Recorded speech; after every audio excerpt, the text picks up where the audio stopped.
ते रिवाइज घ्यायचं का बाकी राहिलेलं का नवीन टॉपिक सुरू करायचं?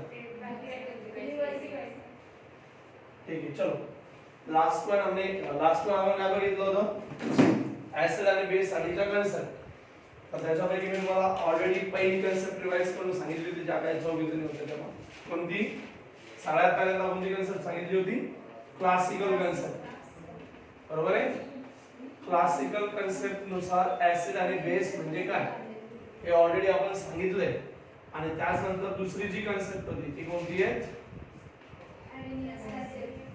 आरेनियस कन्सेप्ट म्हणजे थोडक्यात थेरी तर या दोन कन्सेप्ट नुसार ऑलरेडी ऍसिड आणि बेस म्हणजे काय हे आपण बघितले क्लासिकल कन्सेप्ट नुसार बघितलं होतं ऍसिड म्हणजे काय की जे सबस्टन्स त्या ठिकाणी काय करतील ऍक्च्युअल त्यांचं जे ऍक्वायर्ड सोल्युशन असेल पाण्यातलं सोल्युशन असेल त्याची टेस्ट कशी असते सोर असते सोर इन टेस्ट दुसरं म्हणजे काय सांगितलं होतं आपण त्याच्यामध्ये की त्याच्यामध्ये काय होते जो ब्लू लिटमस पेपर आहे तो कशामध्ये कन्वर्ट होतोय रेड कलर मध्ये so in that solution blue litmus paper are turns into the red नंतर सांगितलं होतं या सोल्युशनला जर आपण एखाद्या बेस मध्ये टाकलं तर त्या बेसला काय करतं ते न्यूट्रलाइज करते so it neutralise to the base आणि लास्ट वन सांगितलं होतं जर आपण याला एखाद्या ऍक्टिव्ह मेटल बरोबर रिॲक्ट केलं ऍक्टिव्ह म्हणजे ज्याची रिॲक्टिव्हिटी खूप सारी आहे ठीक आहे नाही अल्कली मेटल किंवा अल्कलाइन अर्थ मेटल अशा मेटल बरोबर रिॲक्ट केलं तर ते काय करतं हायड्रोजन गॅस तिथं लिबरेट करते इफॉर्ड करते या प्रॉपर्टी शो करणाऱ्या सबस्टन्सला आपण काय म्हटलं होतं क्लासिकल कन्सेप्ट नुसार acid the substance whose aqueous solution are show the following properties like as it has sour in taste second in which blue litmus paper are turns into the red similarly it neutralizes to the base and when it is react with any active metal it liberating the H2 gas that property shown by substance called as a acid and त्याच्या opposite base म्हणजे काय मग की generally त्याचा ऍक्वायर्ड solution त्याची taste जर आपण बघितली तर ती कशी असेल bitter it has bitter in taste त्याच्याच नंतर त्या ठिकाणी सांगितलं होतं आपण in which red litmus paper are turns into the blue त्यानंतर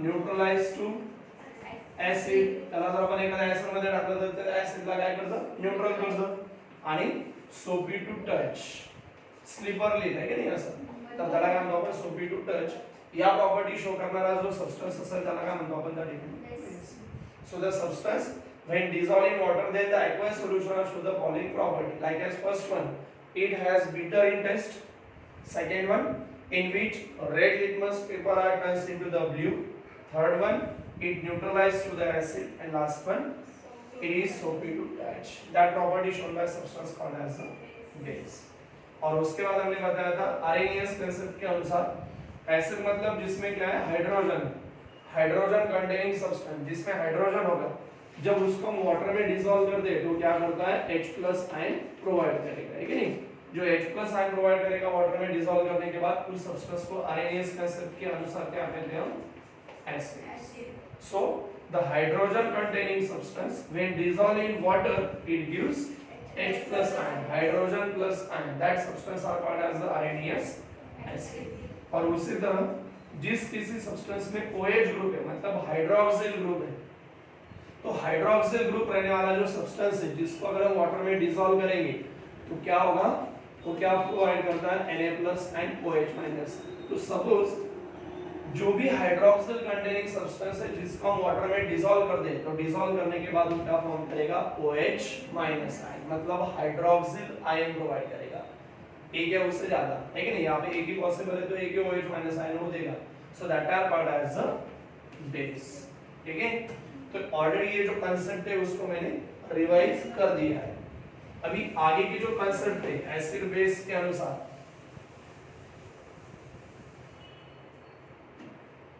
तो वो था लॉरी ब्रॉन्स्टेड कंसेप्ट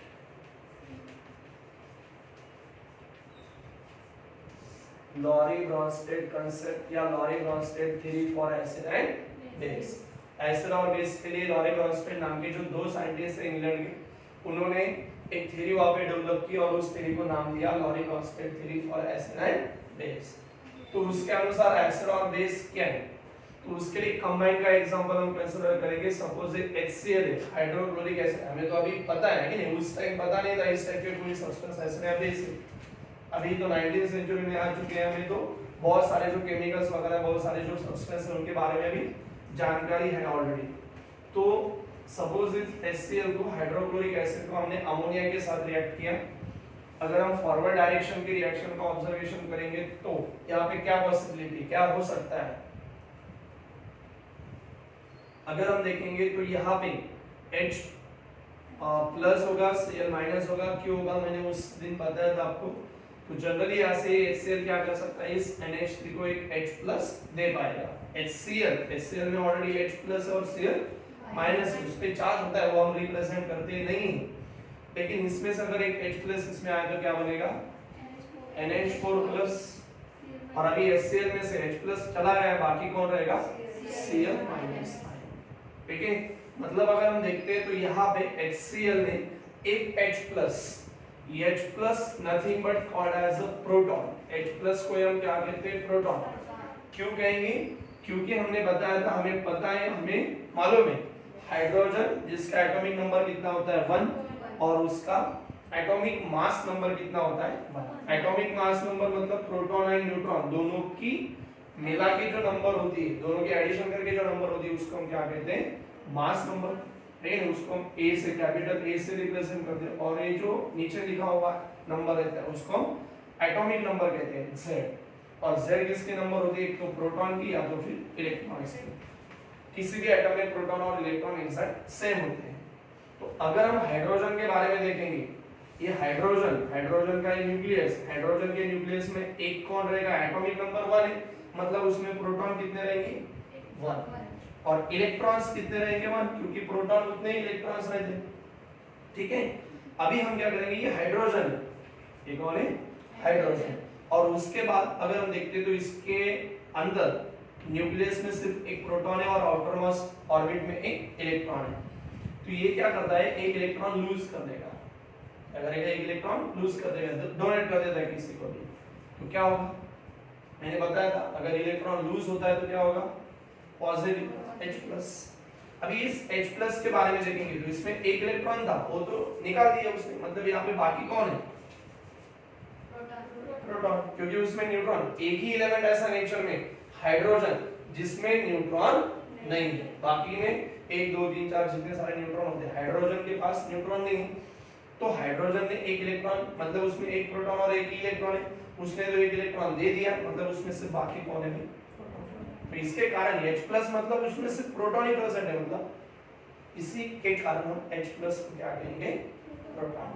ठीक है, तो आपको अभी याद रखना है हर टाइम, H+ मतलब प्रोटॉन। तो जनरली यहाँ पे इसने क्या किया है, HCl ने एक H+ डोनेट किया है। तो ये लॉरी-ब्रॉन्स्टेड थ्योरी के अनुसार जो सब्सटेंस H+ डोनेट करता है, किसी को देता है, उसको हम क्या कहते हैं, acid। The substance which has tendency to donate the H+ ion, मतलब proton to another substance having tendency to donating the H+ ion, मतलब proton to another substance called as a acid। जो substance H+ ion म्हणजे proton दुसऱ्याला एखाद्याला देणार असेल तर त्याला काय म्हणणार आपण, acid म्हणणार। आणि NH3 ने काय केलंय, H+ गेन केलाय, जो गेन करतोय, जो एक्सेप्ट करतोय, त्याला काय म्हणूया, त्यानुसार आपण बेस। मग आपण याला काय म्हणणार, समजा याला आपण ऍसिड 1 म्हणूया, तर याला काय म्हणायचं, बेस 2। हे एखाद्याला असं वाटलं नाही, आपल्याला असं नाही चालणार, याला ऍसिड 2 म्हटलंय का, तर मग तुम्ही एखादा बेस म्हणा, है की नाही, तुमच्या पद्धतीने, है की नाही, ॲज युअर चॉईस। आपण काय करू, बॅकवर्ड रिएक्शन करू, ते कळलं, NH4+ आणि Cl- तिकडून रिएक्ट झाले, कोण कोणाला H+ देईल, कोण कोणाकडून H+ घेईल, तुम्हाला लगेच आयडिया येईल। Cl- आहे, त्याच्याकडे H+ आहे का देण्यासाठी, माझ्याकडे काहीच नाही, तुम्ही मला 10 रुपये मागितले, मी देता येईल का, आणि माझ्याकडे नाही ना, माझ्याकडे 10 रुपये असले तर मी देऊ शकतो। तसे तर Cl- काय करणार आहे, H+ नाही त्याच्याकडे NH4+ का एक H+ आहे, त्याला देऊन टाकेल, एक H+ आणि म्हणजे याने जर एक दिला तर H+ आणि Cl- काय तयार होईल, पुन्हा HCl तयार होईल, है की नाही, म्हणजे बॅकली पुन्हा काय झालं, HCl। म्हणजे याने काय केलं, आता दिला H+ दिला म्हटलं ऍसिड आणि Cl मायनस ने H+ घेतलं H+ आणि Cl मायनस म्हणजे काय तयार झालं HCl आहे की नाही म्हणजे हा कोण आता बेस इकडे आपण ऍसिड 1 लिहिलं याला काय लिहिलं ऍसिड 2 याला बेस 2 लिहिलं तर याला काय लिहिलं आपण S1 ठीक आहे मग आता याच्यावरून काय सांगणार ऍसिड म्हणजे काय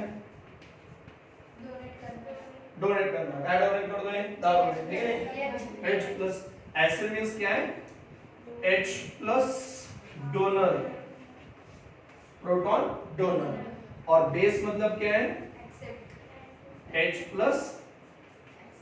एक्सेप्टर ठीक है म्हणजे तुम्ही एवढं जरी लक्षात ठेवलं त्याचे डेफिनेशन पाठ करण्याची गरज नाही so according to the Lowry Bronsted theory acid मतलब क्या है the substance which has tendency to donate the H+ ion to another substance क्या है the substance which has tendency to donate the H+ ion to another substance is called as a Lorry-Bronsted acid ठीक है example आपके सामने लिखा हुआ है combine example लिख सकते हो उसके बाद बेस बेस में हम क्या बताएंगे अभी उसके थोड़ा सा opposite the substance which has tendency to accept या to gain the H+ ion bracket में आप प्रोटॉन लिख सकते हो प्रोटॉन और H+ ion that are called as the Lorry-Bronsted base in short form आपको याद रखना है तो एसिड मतलब Lorry-Bronsted एसिड मतलब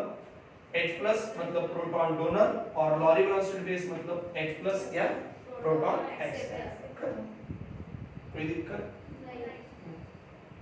अब इसमें एक छोटा सा पार्ट है एक्चुअली अभी हमने तो एसिड 1 बेस 1 एसिड 2 बेस 2 क्या है जो लिखा है ठीक है नहीं हम क्या करेंगे अभी कोई भी एक पेयर्स वहां पे कंसीडर करेंगे जैसे कि अगर हम 1 1 की कंसीडर करेंगे तो क्या होगा ये आएगा ये पेयर्स आएगी कौन सी HCl और दूसरी Cl माइनस आएगी है कि नहीं मुझे ये बताओ अगर मैंने सपोज मैंने यहाँ पे तो लिखा था H+ Cl माइनस यहाँ से अगर ये H+ निकाल दिया तो दोनों कैसे होंगे पेयर बघा pair same Cl minus Cl minus आता ही जी पेयर ती डिफरंट आहे कशामुळे H+ याच्यामध्ये H+ जास्त आहे किंवा आपण असं म्हणू शकतो याच्यामध्ये H+ कमी आहे ग्लास आहे की नाही काचेचा ग्लास आहे त्याच्यामध्ये आपण अर्ध्यापर्यंत पाणी भरलंय ही काय म्हणेल सर अर्धा ग्लास भरलेला आहे पाण्याने भरलेला आहे ही काय नाही सर अर्धा ग्लास पाण्याने रिकामा आहे कोण खोटं बोलते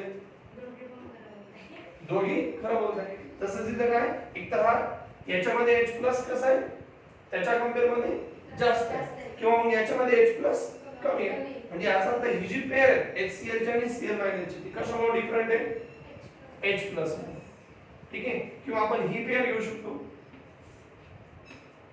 बेस 2 Sp2 इथं बघा NH3 आहे इथं NH4+ आहे NH4 असं आहे हे NH3 NH3 ला आपण असं आणि NH4+ ला आपण असं मग हे जर काढून टाकलं तर हे पण काढू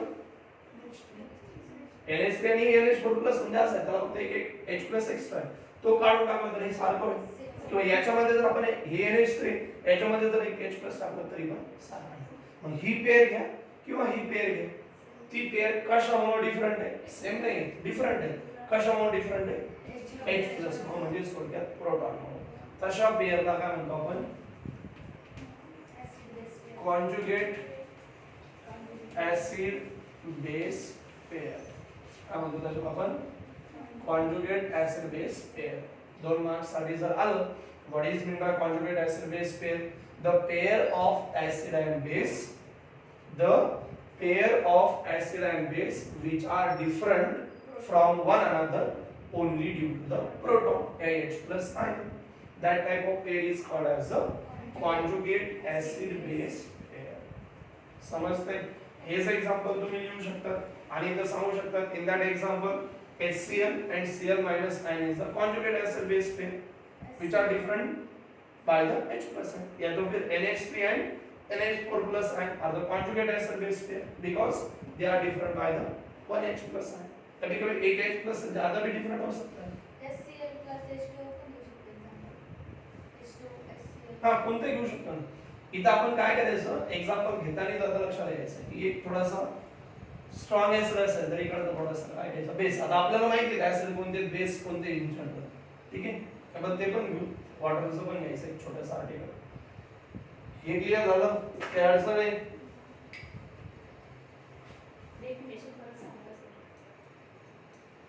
conjugate acid base pair त्याची लिहा. the pair of acid and base, the pair of acid and base, the pair of acid and base which are differ म्हणजे different असणे. the pairs of acid and base which are differ from one another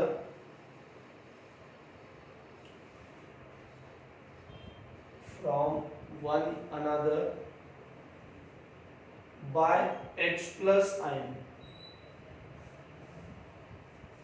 by H plus ion bracket मध्ये लिहा proton. H plus ion म्हणजे थोडक्यात काय, proton. Proton मध्ये वेगळी आहे.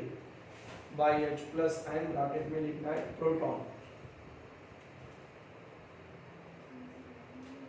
bracket close, are called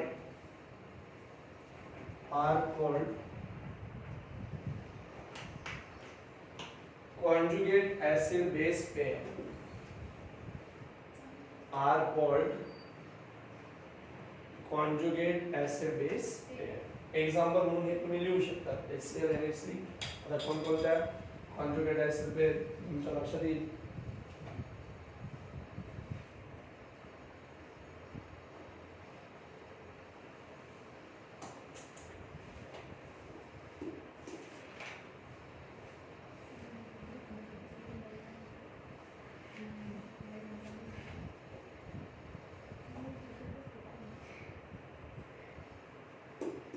झालंय का?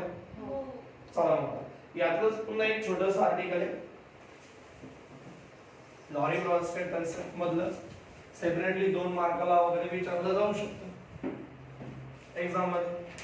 आपण एक एक्झाम्पल काय घेऊ होता, समजा आपण इथं कोण घेतलाय HCl घेतलाय, त्याला पुन्हा बरोबर कंबाईन केलं वॉटर सोबत H2O सोबत, काय होऊ शकतं,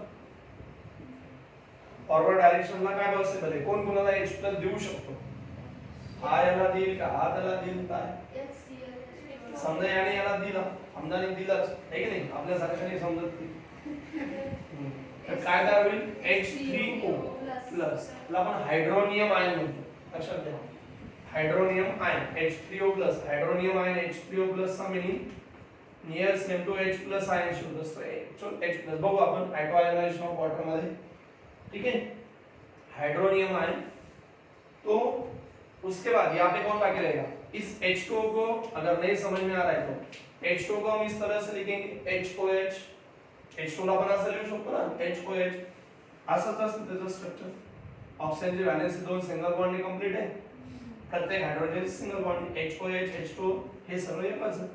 याच्यापैकी काय केलं आपण, हा जो H आहे तो इलेक्ट्रॉन देईल म्हणून H प्लस, त्याच्यापैकी ऑक्सिजन इलेक्ट्रॉन घेतोय म्हणून OH. ऍक्च्युअली आपण असं लिहितोय, हा निगेटिव्ह चार्ज ऍक्च्युअली ऑक्सिजन वर असतो, हा हायड्रोजन वरती पण रिप्रेझेंट करताना आपण तसं लिहिले. मग इथं कोण शिल्लक राहील, H प्लस त्याच्यापैकी गेलाय ना, सॉरी याने याला घेतलाय म्हणजे काय तयार झालंय H3O प्लस, आणि आता इथं कोण बाकी राहील H प्लस Cl मायनस, त्याच्यापैकी Cl मायनस, ठीक आहे. म्हणजे आता इथं जर आपण बघितलं तर HCl ने काय केलंय, डोनेट केलाय, म्हणजे कोण ऍसिड, या H2O ने काय केलंय तिथं गेन केलाय, म्हणजे हा कोण बेस. आपण अपोजिट डायरेक्शनने बघितलं तर आता देण्याची टेंडन्सी कोणती याची आहे, हा ऍसिड होईल, आणि हा गेन करणार आहे म्हणजे हा काय होईल बेस, ठीक आहे. याला आपण ऍसिड 1 लिहू, याला ऍसिड 2, याला बेस 2 लिहू, याला बेस 1 असं लिहू, काय अडचण नाही. हे पहिलं एक्झाम्पल. दुसरं एक्झाम्पल आपण पुन्हा तेच घेतलंय, सॉरी वॉटर तोच घेतलाय, सबस्टन्स तोच घेतलाय, तर आता पुन्हा बरोबर रिएक्ट केलं NH3 सोबत इन फॉरवर्ड डायरेक्शन. इथं काय होऊ शकतं, हे H प्लस वॉटरला मी आता लिहिलं होतं H प्लस OH मायनस, तर हे याला देऊ शकतं, याला दिलं म्हणजे काय तयार होईल, आता बघितलं होतं आपण कोण NH4 प्लस आहे, अमोनियम आयन तयार होईल, आणि इथं कोण शिल्लक राहील, मग H प्लस दिलाय, कोण शिल्लक राहील OH मायनस, जर आता इथं बघितलं तर याने काय केलं आता ऍक्सेप्ट केलं म्हणजे हा काय झाला बेस. याला काय केलं H प्लस दिलाय ना OH मायनस तयार झाले म्हणजे हा कोण झाला ऍसिड. अपोजिट डायरेक्शन बघितलं बॅकवर्ड डायरेक्शन हे देऊ शकतात देऊ शकतो म्हणून हे काय असणार आता ऍसिड आणि हे कोण असणार आहे base. Base 1 base 2 acid 2 acid 1. ठीक आहे ते काही देण्याची गरज नाही कारण कॉन्जुगेट ऍसिड बेस केलं आपण ऑलरेडी बघितले. पण इथं H2O ला आपण कोणा बरोबर रिएक्ट केलं HCl. फॉरवर्ड डायरेक्शन मध्ये जर बघितलं आपण तर H2O तिथे काय म्हणून काम करतोय बेस. खालच्या रिएक्शन मध्ये जर आपण H2O ला अमोनिया बरोबर रिएक्ट केलं तर ते काय काम करतंय ऍसिड. म्हणजे जो वॉटर आहे H2O आहे थोडा कलाकार आहे आपल्यासारखा आहे की नाही. आपल्यासारखाच कसा इकडची मैत्रिणी 3 मैत्रिणी मध्यभागी इकडे बसलेली मैत्रीण ग्रुप आहे की नाही. समजा वाईट वाटून नाही घ्यायचं मी सांगितलेलं एक्झाम्पल कारण मी तेच घेत असतो तेवढं मला लावून घ्यायचं तसं काही करू नका. आता ही जी मध्ये हिचं दोघी सोबत तर मस्त जमत आहे की नाही पण हिचं पलीकडचं जरा खटकलेलं आहे की नाही. हा काहीतरी थोडंसं भांडणं वेगळं मनामध्ये गोंडी वगैरे असं नाही का नाही. मला बोलवलं नाही आता मी माझ्या घरी आली नाही चालू असं म्हणलीच नाही पाहून म्हणली नाही फक्त मी तर दररोज म्हणते एक दिवस म्हटलं काहीतरी असेल तर तसं आहे. मग ही बिचारी काय करते हिच्यासोबत पण चांगले सलोख्याला वागत आहे की नाही आणि हिच्यासोबत पण आहे की नाही. ही थोडीशी रागीट आहे ती थोडीशी शांत आहे. हिचं काम काय दोघींमध्ये सलोखा ठेवणं म्हणजे रागीट सोबत पण ऍडजस्टमेंट आणि शांत सोबत पण ऍडजस्टमेंट. तसं हा वॉटर आहे ते काय करतं ऍसिड बरोबर कंबाईन केलं तर ते म्हणतं ओके. त्याला जर आपण ऍसिड बरोबर कंबाईन केलं तर ते काय म्हणून काम करतंय बेस. असं म्हणत नाही तू ऍसिड नाही मला आज ऍसिड म्हणूनच काम करायचंय असं म्हणते का. किंवा जर आपण त्याला एखाद्या बेस बरोबर कंबाईन केलं तर ते काय म्हणून काम करतंय ऍसिड असं म्हणणार नाही नाही मला आता बेसच करायचंय. ठीक आहे म्हणजे याचा अर्थ तू कुणाचा मान ठेवतोय त्याच्या अपोजिट आल्यास. जर ते म्हटलं ऐ आज मी ऍसिड म्हणून काम करणार ठीक आहे बाबा म्हणून बेस म्हणून काम ठीक आहे. जर त्याच्या सोबत असलेला जो आहे तो जर बेस म्हणून काम करत असेल ना म्हणजे तसं काही नाही. केमिकल रिएक्शन मध्ये ते काय करतं ऍसिड पण आणि बेस पण दोघांचंही नेचर काय करते रिप्रेझेंट करते. तशा टाइपच्या सबस्टन्सला आपण काय म्हणतो एम्फोटेरिक सबस्टन्स किंवा त्या टाइपच्या नेचरला त्या टाइपच्या बिहेवियरला आपण म्हणतो एम्फोटेरिक बिहेवियर किंवा amphoteric nature. The substance which has tendency to show both acidic और basic properties. मतलब जो एसिड और बेस दोनों की प्रॉपर्टी वहां पे रिप्रेजेंट करता है उस टाइप के सब्सटेंस को हम क्या कहेंगे amphoteric substance. Okay the substance देखना अगर लिखना है एम्फोटेरिक सब्सटेंस या एम्फोटेरिक नेचर मतलब क्या है the substance which are show the substance which are show both acidic which are show both acidic or basic nature. Both acidic or basic nature are called as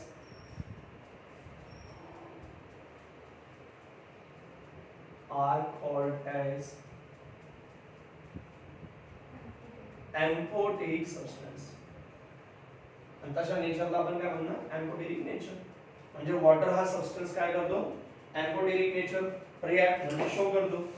जर वॉटरला आपण actually आपल्याला माहिती आहे याच्या नावातच HCl म्हणजे कोण HCl चं काय नाव आहे हायड्रोक्लोरिक ऍसिड.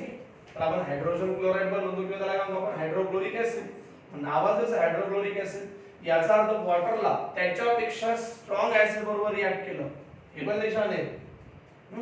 याच्यापेक्षा जर स्ट्रॉंग ऍसिड याच्या लेवलला जर ऍसिड जे लेवल घेतलं तर ते तेव्हा मग आहे की नाही की त्याच्यापेक्षा महाभाग असेल तेव्हाच ते काय म्हणतं बेसचं काम करतं. व्हेन वाटर जब हम रिएक्ट करेंगे किसी स्ट्रॉंग एसिड के साथ तब वो क्या काम करेगा ऐसा बेस.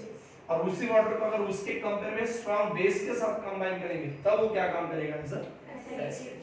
ठीक है समझ में आया? दैट मीन्स जब हम देखते हैं तो वाटर को अगर हम HCl के साथ रिएक्ट करेंगे तो in that reaction water act age a base. Similar, when water is react with ammonia, then it act as a acid. So water are show the both acidic and basic nature. That's why water are show the amphoteric nature. हे points वगैरे तुम्ही लिहू शकता, घरी तुम्हाला तयार करायला जाऊ शकता, थोडासा अभ्यास करावा लागेल त्यासाठी. कळतंय ना? आणि थोडंसं झालेलं आहे आपलं, थोडंसं म्हणजे व्यवस्थित झालेलं आहे, त्याच्यामुळे मी थोडं फास्ट मध्ये घेते. आणि न्यू टॉपिक सुरू करू तेव्हा मला चाललेलं चालेल ना? फक्त अभ्यास पाहिजे, नाही तर बस काय पुढे पाठ नाही नाही सर सपाट, नुसतं सपाट नाही, सरला सपाट करून टाकतो.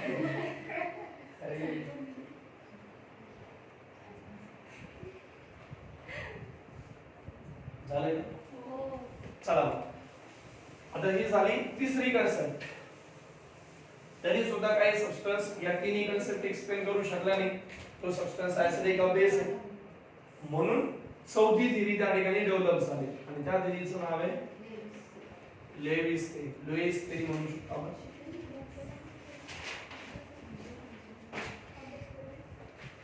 सो लुईस थिअरी त्याच्यानुसार ऍसिड आणि बेस म्हणजे काय, तर इकडे बघा, ते समजण्यासाठी हे कन्सेप्ट महत्त्वाचे. समजा हा अमोनिया तुम्हाला माहित आहे NH3, त्याच्यामध्ये नायट्रोजन ऍटम किती आहेत? 3. म्हणजे मी काही म्हटलं तर चालतं. मी म्हटलं हा फॅन आहे, तू म्हणते फॅन आहे. नाही नाही फॅन नाहीये, तो माणूस आहे. हा सर माणूस आहे. मी असं म्हटलं NH3 तर नायट्रोजन किती आहे, असं केलं किती आहे? तुम्ही बघायचं ते. मी कन्फ्युजन करत असतो. तुमचं काम आहे कन्फ्युज न होण्याचं, माझं काम आहे मला कन्फ्युज करण्याचं, आहे की नाही? म्हणजे कन्फ्युज केलं म्हणजे तुमचं लक्ष जरा इकडं, अरे सर काही उलट सांगते बरं का, लक्ष द्या. तर नायट्रोजन किती त्याच्यामध्ये? एकच, नॉट 3. आणि हायड्रोजन किती आहे? नायट्रोजन आपण असं एकच आहे त्याच्यामुळे सेंटरला घेतला आणि 3 हायड्रोजन आहेत म्हणून असे 3 हायड्रोजन 3 कॉर्नरला, कोणत्याही कॉर्नरला घ्या, काही अडचण नाही.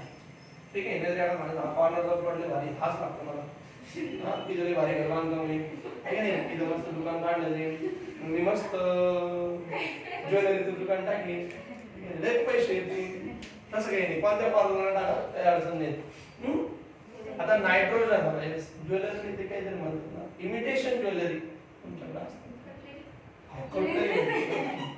ठीक आहे, जाऊ दे, आपण बघू नंतर कधी टाकायचं. ओपनिंगला बोलवा मला, शेवटी बोलवलं तरी चालेल, फक्त गुलाबजामुन खायला. तर इकडे बघा, नायट्रोजन सेंटर मध्ये घेतला आपण आणि 3 कॉर्नरला 3 हायड्रोजन.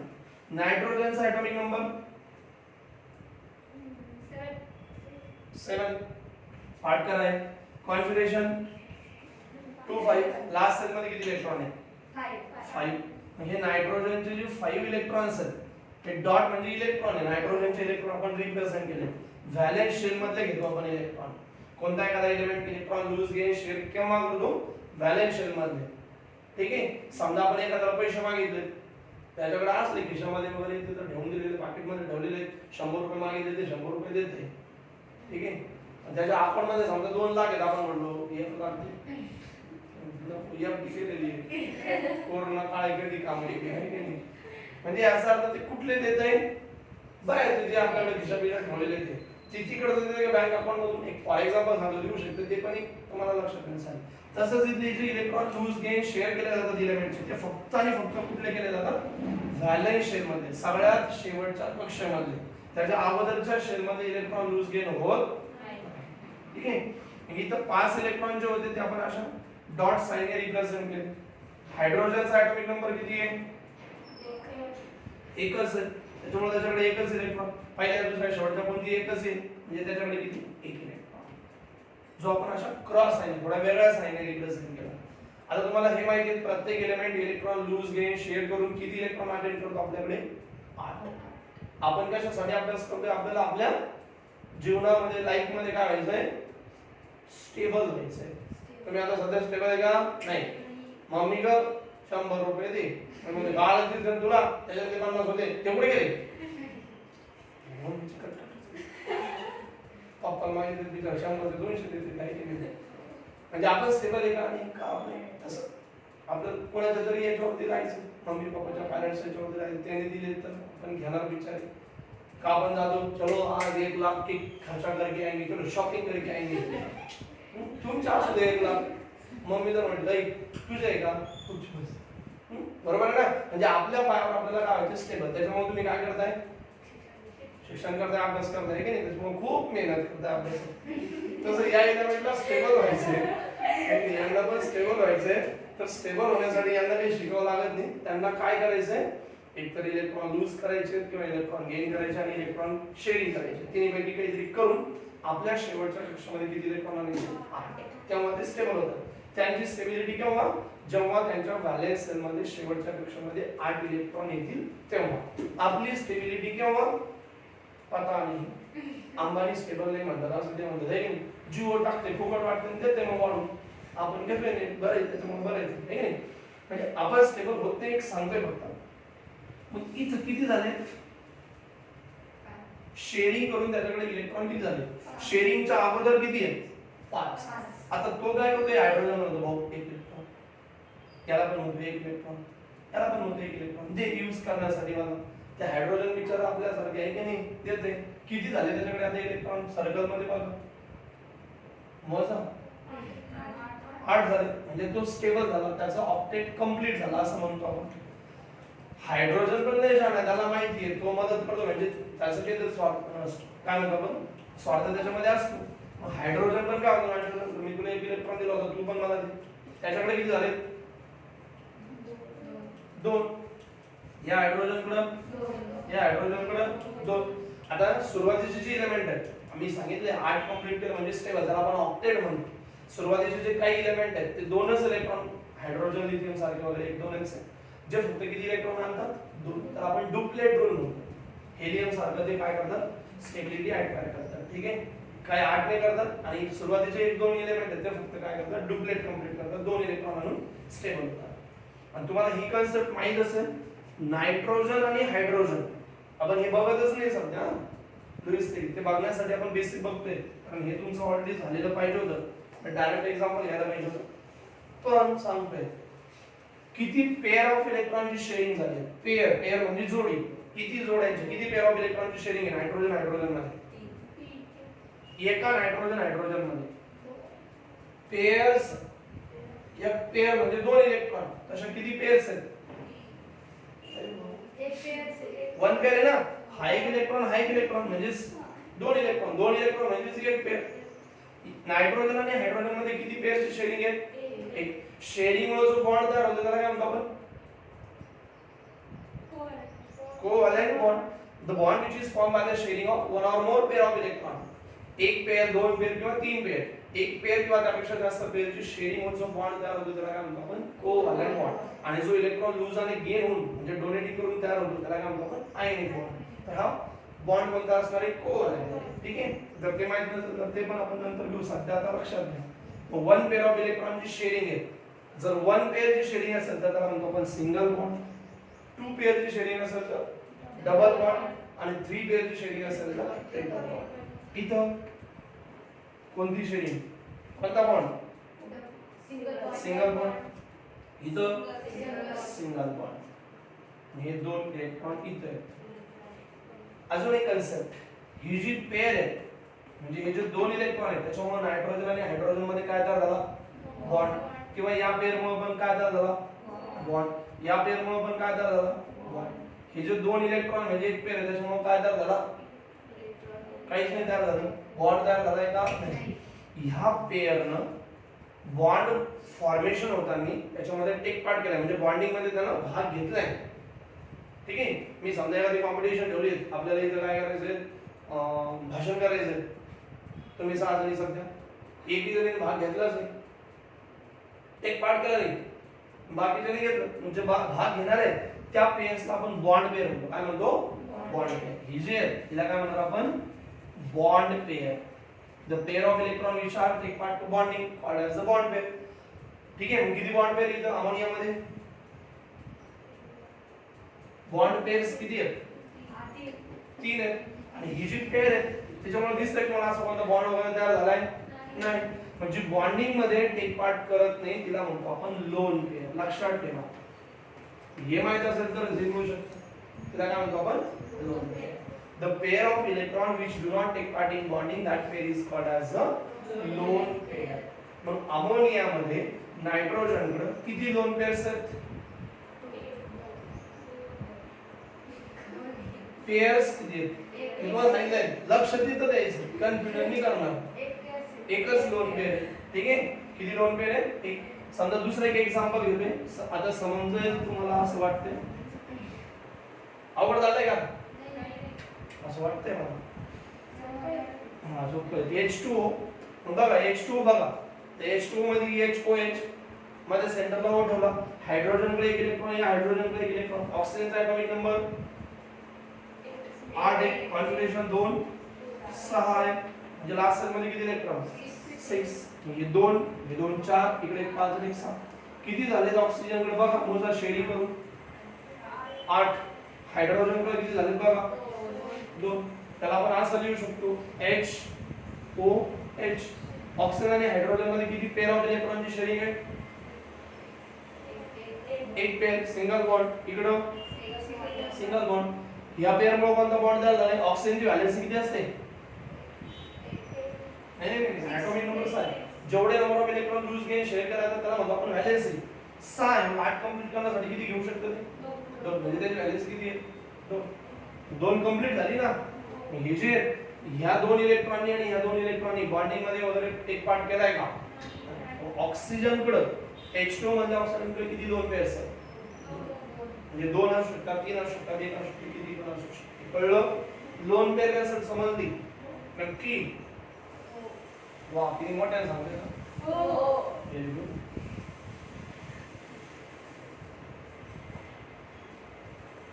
हा घेतला मग मी अमोनिया.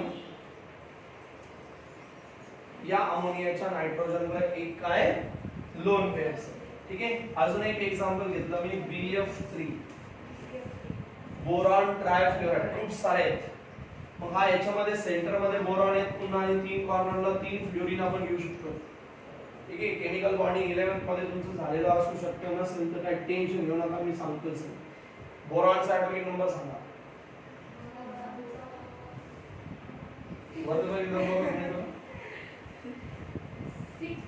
बाबू कार्बनचा किती मग? 8 तर कार्बन आहे. ऑक्सिजनचा आता दिला नाही.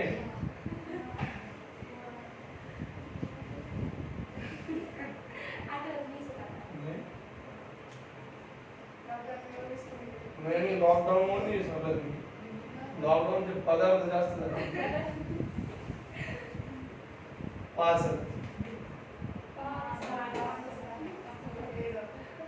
मी कसं काय विसरते? मला तेच का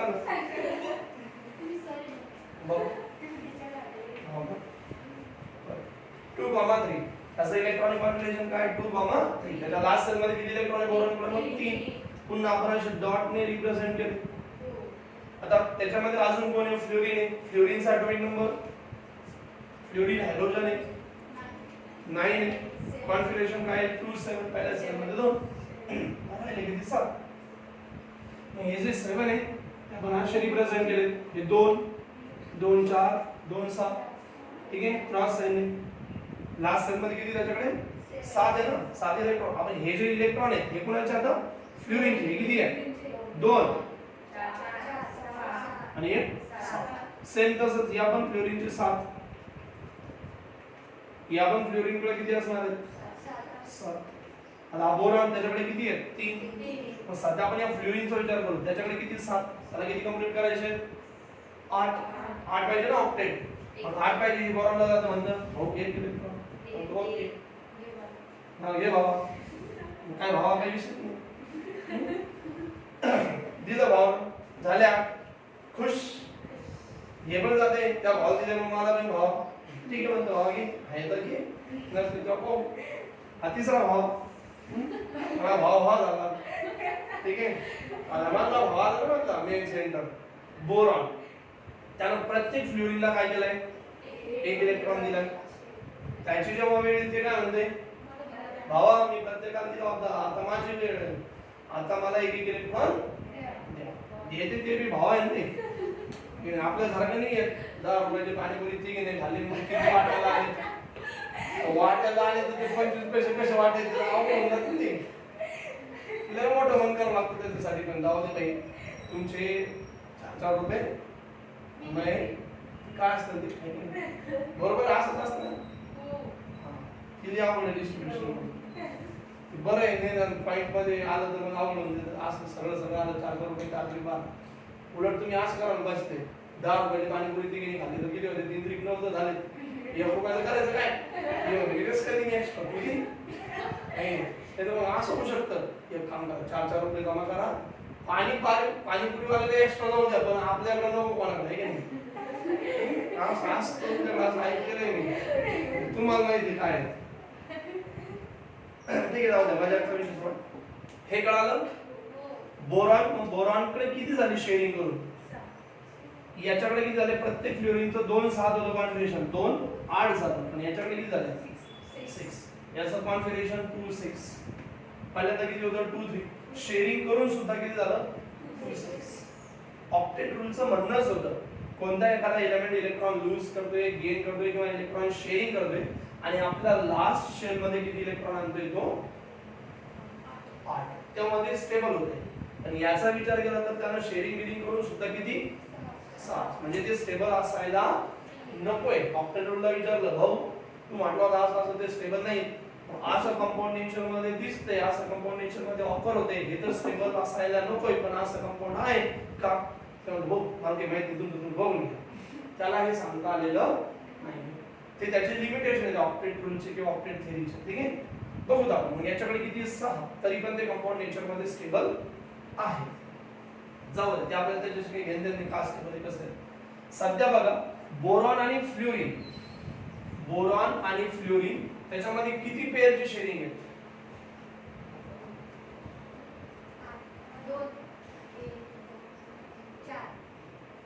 2 1 4 एकच. आपल्याला यांचे काही घेणं नाही, हे आणतच नाही इकडं. एकच कधी मी तुम्हाला सांगितलं ना 2 रुपये देईन, नाही वाटत चालेल. इकडं माझ्याकडे किती असं वाटेल तेवढे इकडं शेअर करत नाही. इथं किती शेअरिंग आहे बोरॉन फ्लोरीन मध्ये, एकच पेअर. म्हणजे कोणता bond, single bond, single bond, single bond. 3 कॉर्नरला 3. पण सेंट्रल बोरॉन मध्ये किती इलेक्ट्रॉन आहेत, 6 आहेत. अगोदर होते ना 3, नंतर शेअरिंग करून आपण ते कंपाऊंड घेतले 6. ऑक्टेटचं काय म्हणणं, किती पाहिजेत 8. हे स्टेबल विचार आहे, म्हणजे आता शहाणपणा करायला नाही पाहिजे. आता ऑक्टेटनं जरी सांगितलं की स्टेबल नाही, पण ते नेचर मध्ये स्टेबल आहे, म्हणजे शहाणपणा करायला नकोय. पण त्याला 8 पाहिजे. करायचंच असेल तर अजून 2 दिले तर, समजा माझ्याकडे 1 कोटी आहे असं समजा, कोणाला सांगू नका बरं. आणि समजा मला काय कोणीतरी म्हटलं, सर ते मागचे जुनं नोट आहेत माझ्याकडे, आता नाही पण तेव्हा होतं ते जुन्या नोटाबद्दल मोदी साहेबांनी काहीतरी केलं होतं, हे कोटी बरं राहू दे तुम्हाला, काढले समजा 40,000 द्या नंतर मला खायचं पाहिजे. मी काय म्हणेन, हा ना काही टेन्शन घेऊ नका, मी बरोबर करतो. किंवा एखादा म्हटलं, सर हे तुम्हाला 1 कोटी तुमच्याकडे आहे, तुमच्याकडे 9 कोटीची प्रॉपर्टी, आणि हे 1 कोटी तुम्हाला राहू द्या माझ्याकडनं. मी काय म्हणतो, तुम्ही काय म्हणतो, द्या मला, तुमची इच्छा दे. नाही म्हणणार आहे तसं. याचं तर ऑलरेडी स्टेबल झालेलं आहे, स्टेबल आहे, पण त्याला जर अजून 2 इलेक्ट्रॉन, कारण 6 आहे ना, 8 करू शकतं ते. मग हे नायट्रोजन त्याला म्हणते, हो 2 इलेक्ट्रॉन देतो मी तुला. आलो पडाल पाहिजे देऊन टाक. मग काय होईल, NH हे असं आहे सध्या. या बोरॉनकडे जर आपण विचार केला तर हा बोरॉन, फ्लोरीन, फ्लोरीन आणि फ्लोरीन सध्या असं 2 वेगवेगळे कंपाऊंड आहेत. ह्या नायट्रोजनने या बोरॉनला ही लोन पेअर इलेक्ट्रॉन कोणते देता येते सध्या, लोन पेअर, जे बॉन्डिंग मध्ये टेकपार्ट गेले त्या अमोनियाचे स्ट्रक्चर, जे बॉन्डिंग मध्ये टेकपार्ट करत नाही ते. मग यानं लोन पेअर ऑफ इलेक्ट्रॉन दिली आणि या नायट्रोजनने बोरॉनला दिली, बोरॉनने त्याने घेतली आहे. कोव्हॅलंट बॉन्ड आपण अशा डॅशने रिप्रेझेंट करतो, हायपन म्हणतो आपण त्याला. आणि हा जो बॉन्ड तयार झालाय नायट्रोजन आणि बोरॉन मध्ये तो आपण अशा एरोने रिप्रेझेंट करतोय. या टाइपच्या बॉन्डला म्हणतो आपण कोऑर्डिनेट बॉन्ड. काय म्हणतो आपण? Coordinate bond. किंवा त्याला आपण डेडी बॉन्ड पण म्हणू शकतो. आणि त्या कंपाऊंडला म्हणतो आपण कोऑर्डिनेट कंपाऊंड. केमिस्ट्री 2 मध्ये तुम्हाला कोऑर्डिनेशन कंपाऊंड नावाचा टॉपिक आहे. ते थोडंसं अजून वेगळे कंपाऊंड आहे, हायर कंपाऊंड आहे, सिंपल कंपाऊंड आहे त्यातले. पण बॉन्ड जर तोच आहे की जो बॉन्ड कशामुळे फॉर्मेशन होतोय, लोन पेअर ऑफ इलेक्ट्रॉन दिले आणि घेतल्यामुळे, त्याला काय म्हणतो आपण? Coordinate bond. म्हणजे यानं लोन पेअर ऑफ इलेक्ट्रॉन काय केली आहे? घेतली आहे. काय केली आहे? आणि किती उगा दिली ना. मग मी काय तुम्हाला सांगितलं, इकडे लक्ष द्या. घेतली नाही, याने दिलेली आहे. जो लोन पेअर ऑफ इलेक्ट्रॉन देतोय त्याला काय म्हणायचं? आणि जो लोन पेअर ऑफ इलेक्ट्रॉन घेतोय त्याला काय म्हणायचं? According to Lewis. हे माहित असतं, माहित गरजेचं ना. लोन पेअर वगैरे कन्सेप्ट माहित पाहिजे. यानं काय घेतली ते पण तुम्हाला माहित पाहिजे. का घेतली? कारण त्याचा ऑक्टेट कंप्लीट नाही. आता एखाद्याचा ऑक्टेट कंप्लीट आहे, समजा आपण Cl2 आहे, क्लोरीन घेतला, त्याचा ऑलरेडी ऑक्टेट कंप्लीट आहे, त्याला म्हटलं लोन पेअर घे, तेव्हा तिकडे जाईल. आले घेऊन ना नाही, त्याला म्हणायचं काम नको. नाही का, भांडण आलं कोणी आलं तर नको. तसं इथं ठीक आहे. आणि असे जे सबस्टन्स आहेत त्याला आपण इलेक्ट्रॉन डिफिशियंट म्हणतो, ज्यांच्यामध्ये 8 पेक्षा कमी इलेक्ट्रॉन असतात. ZnCl2 बघा तुम्ही, ZnCl2 Zn सर ते ऍसिड नाही, याला डोनेट केले ना, अमोनियानं डोनेट केलं बेस, BF3 ने घेतलाय म्हणजे ऍसिड. तिकडे उलट होतं, H+ दिला होता, त्याला काय म्हटलं होतं आपण? तिथे क्लोरीन ऑक्साईड दिली, H+ देणाऱ्याला काय म्हटलं होतं आपण? ऍसिड. H+ डोनरला आपण ऍसिड म्हटलो होतो आणि H+ ऍक्सेप्टरला आपण तिथं बेस म्हटलो होतो. क्लोरीन ऑक्साईड कन्सेप्ट मध्ये, ह्या कन्सेप्ट मध्ये आता इथं उलट आहे. आणि इथे H+ नाही तर काय देते? Loan pairs. ठीक आहे. जी पेअर बॉन्डिंग मध्ये टेक पार्ट होते तिला काय म्हणतो आपण? Lone pair. आणि इथं एकच लोन पेअर दिली, एका दोन लोन पेअर दिला, 3 परत दिला. ठीक आहे. मग सगळ्यात पहिल्यांदा आपण काय सांगणार? लेविस थेअरीनुसार ऍसिड म्हणजे काय? The substance which has tendency to accept the lone pair of electron from another substance, कुणाकडून तरी घेईल, and to form coordinate bond is called as the acid. Substance which has tendency to accept the lone. किती वाजले? बरं किती वाजले? 9 वाजले. मला ते 10 सारखं वाटलं, सुद्धा 10 वाजले काय? ठीक आहे. काय सांगितलं मग मी आपण? The substance which has tendency to accept the lone pair of electron from another substance and to form the coordinate bond called as the acid, Lewis acid. आणि the substance which has tendency to donate the lone pair of electron to another substance, दुसऱ्या एखाद्याला देऊन, है की नाही, and to form coordinate bond is called as the base, Lewis base. बघा काय अडचण आहे का? काय सांगणार? डेफिनेशन सांगू का? एकदा मी सांगतो एक्झाम्पल, तुम्ही लिहून घ्या. एकदा हेडिंग टाका ऍसिड. हेडिंग टाकली तुम्ही लेविस थेरी, त्याच्यामध्ये पहिल्यांदा ऍसिड. ऍसिड मध्ये लिहा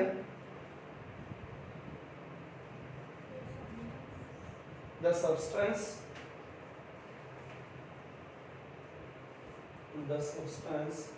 which has tendency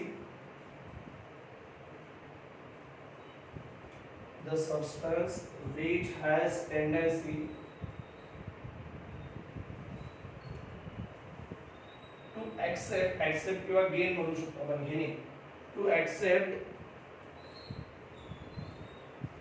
lone pairs of electron,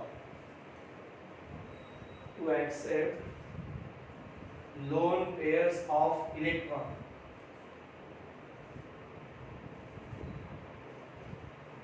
to accept lone pair of electrons from another substance. कुणाकडून घेतो ते? दुसरा कोणत्या एखाद्या सबस्टन्स म्हणून घेणार आहे. from another substance, from another substance and to form हे नाही सांगितलं तरी चालेल, पण राहू द्या लक्षात. and to form coordinate bond, इथून पुढे नाही सांगितलं तरी चालतं. And to form coordinate bond. and to form coordinate bond are called acids.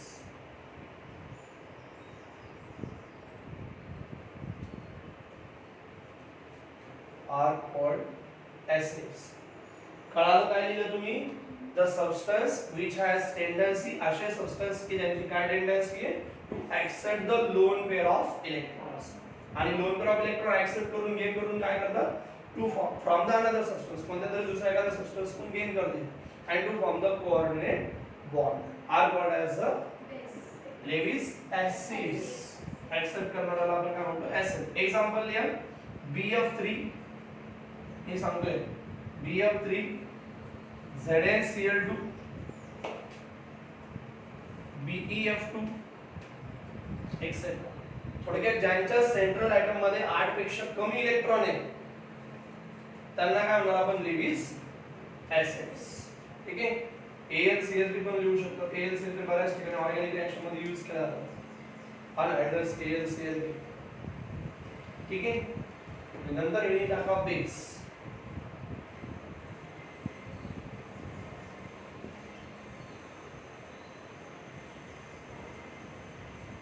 Base मध्ये फक्त आता तुम्हाला काय करायचं? थोडंसं त्याच्या ऑपोजिट लिहायचं आहे.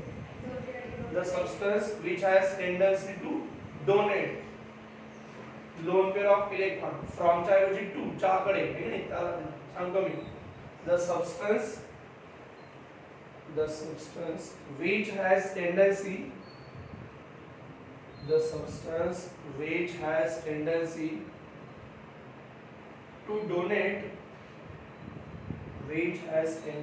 to donate lone pairs of electrons to another substance. Lone pair of electron कुणाला देणार आहे? तो दुसऱ्या एखाद्या substance ला. The substance which has tendency to donate lone pair of electron to another substance and to form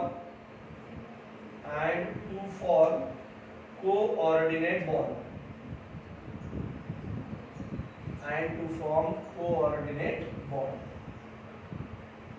Are called Lewis base किंवा फक्त base दिलं तरी चालेल. NH3 एक्झाम्पल द्या त्याचं. एक्झाम्पल करून NH3 RNH2 म्हणजे अमाइन. ठीक आहे. H2O ज्यांच्याकडे लोन पेअर ऑफ इलेक्ट्रॉन असतील ते देणार आहेत म्हणून ते काय असणार? बेस. H2O etc.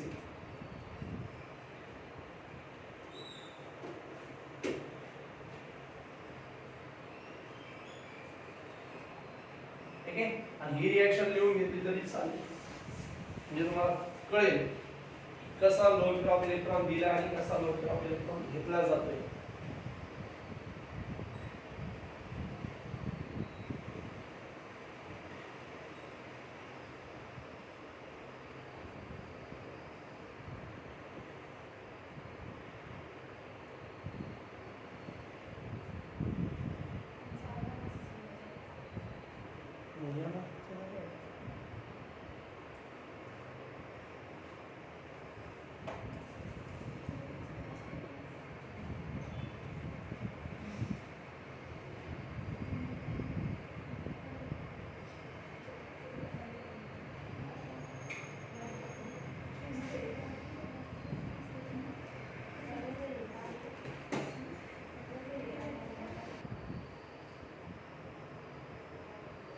चला, डिग्री ऑफ डिसोसिएशन किंवा मग डिग्री ऑफ त्याला आपण काय म्हणू शकतो?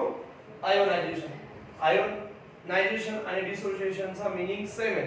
आयोनायझेशन किंवा डिसोसिएशन म्हणजे काय? कोणत्या एखाद्या सबस्टन्सला आपण वॉटर मध्ये डिसॉल्व्ह केल्यानंतर त्याचं पॉझिटिव्ह आणि निगेटिव्ह दोन प्रकारच्या आयन्स मध्ये सेपरेशन होणे त्याला म्हणतो आपण डिसोसिएशन किंवा त्यालाच म्हणा सध्या आयोनायझेशन. थोडा फरक आहे. आयोनायझेशन मध्ये काय होतं? पॉझिटिव्ह निगेटिव्ह आयनचं सेपरेशन होतं कोव्हॅलेंट कंपाऊंड मधून. आहे की नाही? कोव्हॅलेंट कंपाऊंड आयन आणि डिसोसिएशन म्हणजे तिथं पण पॉझिटिव्ह निगेटिव्ह आहे तर सेपरेशन होते फक्त आयनिक कंपाऊंड पासून. पण आपण मिनिंग सेम घेऊ कारण आयोनायझेशन डिसोसिएशन पुढे काही एवढं अडचण नाही येत. मग आता डिग्री ऑफ डिसोसिएशन म्हणजे काय किंवा डिग्री ऑफ आयोनायझेशन जर आलं तर डिग्री ऑफ आयोनायझेशन म्हणजे काय. डिग्री ऑफ डिसोसिएशन म्हणजे तो काय असतो रेशो असतो number of moles of electrolyte. Electrolyte म्हणजे जो काय होतो पॉझिटिव्ह निगेटिव्ह आयनमध्ये सेपरेट होऊ शकतो असा सबस्टन्स. मग ते एखाद्या वेळेस ऍसिड असेल किंवा एखादा बेस असेल किंवा एखादा सॉल्ट पण असू शकतो. ठीक आहे. Number of moles of electrolyte dissociated at equilibrium to the total number of moles of electrolyte present initially. आता समजा आपण काय कन्सिडर करू आपलं डिग्री ऑफ डिसोसिएशन आपण काढू इथलं. समजा इथं किती मुलं प्रेझेंट आहेत स्टुडंट किती आहेत 100. ठीक आहे. एकदा लक्षात घ्या डिग्री ऑफ डिसोसिएशन बघतोय आपण सध्या तिकडे जाण्याच्याऐवजी तुम्हाला आता आपलं डेली एक्झाम्पल देतो. समजा आपण किती मुलं सुरुवातीला किती पर्सेंट आहे आपल्याकडे हॉलमध्ये समजा 100. मी शिकवलं 1 तासामध्ये 1 तास लेक्चर झालं आपलं आणि 1 तासानंतर आपण बघितलं त्याच्यापैकी ज्यांना ज्यांना समजले असे स्टुडंट मी वेगळे काढले 1 तासानंतर. मी विचारलं चल तुला समजलं का ते म्हणजे हो सर. एक म्हणजे नाही सर. एक म्हणजे हो सर. काही काय असेल समजलं नाही तरी हो म्हटले आहे की नाही. नाही समजलं तरी हो म्हटले समजलं तरी नाही म्हटलं असे पण असतात ते.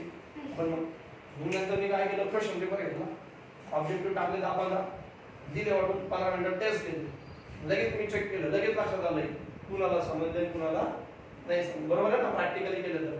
पण समजा त्या 100 पैकी 50 जणांना काय झालं समजलं म्हणजे तेवढे काय झाले त्याच्यामध्ये 20 शकतात. बाकीच्या 50 जणांनी एक लक्ष दिलं नसेल काय असेल ते त्यांना माहिती ते या क्लासरूमच्या लेक्चर मध्ये इन्व्हॉल्व झालेले. यांचा जो रेशो मिळेल आपल्याला त्या रेशोला समजा 5/10 काय जे असेल ते सिंबल मध्ये कन्वर्ट होईल त्या रेशोला त्या फ्रॅक्शनला आपण काय म्हणतात आपलं डिग्री ऑफ डिसोसिएशन. तसं इथं समजा आपण 100 मॉलिक्यूल घेतले NaCl चे समजा NaCl तर स्ट्रॉंग आहे वीक चे घ्यावं लागेल आपल्याला कारण ते 100% एकच आहे उत्तर जर स्ट्रॉंग असेल तर. समजा वीक ऍसिड याचे आपण किती मोल्स घेतले 100 पैकी समजा 100 मॉलिक्युल्स तुकडे झाले पाण्यात टाकले त्याच्यानंतर तुकडे झाले त्यांचे कशामध्ये CH3CO- आणि H+ मध्ये. पण 100 पैकी समजा किती तुटले 20च. बाकीचे 80 कसे घेतले किती आपण सुरुवातीला 100. त्याच्यापैकी स्प्लिट अप किती झाले तुटले किती याच्यामध्ये 20. तर हा जो रेशो येईल त्या रेशोला त्या फ्रॅक्शनला आपण काय म्हणणार degree of dissociation. Degree of dissociation म्हणजे काय रेशो आहे फ्रॅक्शन आहे कुणाचा जेवढे नंबर ऑफ मॉलिक्युल्स जो इलेक्ट्रोलाइट म्हणजे जो कोणता सबस्टन्स आहे तो काय झालाय dissociate at equilibrium to the total number of moles of electrolyte present initially. सुरुवातीला किती होते ते त्याच्यापैकी डिसोसिएट किती झाले ते त्यांचा जो रेशो आहे त्यांचं जे फ्रॅक्शन आहे त्याला काय म्हणणार आपण डिग्री ऑफ डिसोसिएशन. समजा 100 मुलं होते 100 पैकी 50 जणांना समजलं त्यांचा जो फ्रॅक्शन मिळाला त्याला काय म्हणतो आपण तसं इथे 100 मोल्स घेतले 100 मॉलिक्यूल पैकी समजा 20 तुटले हे की स्प्लिट अप झाले त्यांचं जे फ्रॅक्शन मिळेल त्यांचा जो रेशो मिळेल त्यांची जी व्हॅल्यू मिळेल त्याला काय म्हणतो आपण डिग्री ऑफ डिसोसिएशन. म्हणजे तो काय असतो रेशो कुणाचा number of moles of electrolyte काय झालेले ते डिसोसिएट झाले ब्रेकअप झाले आहे की नाही पॉझिटिव्ह निगेटिव्ह आयन मध्ये. So dissociate at equilibrium condition to the कुणाशी total number of moles of electrolyte present initially. सुरुवातीला किती होते त्यांचा दोघांचा रेशो जेवढे स्प्लिट अप झाले ते आणि जेवढे प्रेझेंट होते ते त्यांचा जो रेशो असेल that ratio is called as a degree of dissociation. आणि degree of dissociation also called degree of ionization त्याला आपण कशाने रिप्रेझेंट करतोय अल्फा. आणि percentage of degree of dissociation थोडक्यात असे आहे पर्सेंटेज अल्फा म्हणजे degree of dissociation equal to जर आपल्याला पर्सेंटेज काढायचं असेल तर अल्फा इनटू काय करावं लागेल आपल्याला 100. ठीक आहे. डिग्री ऑफ डिसोसिएशन चा पर्सेंटेज काढायचा असेल percentage of degree of dissociation equal to काय राहील अल्फा इंटू 100. ठीक आहे, काही अडचण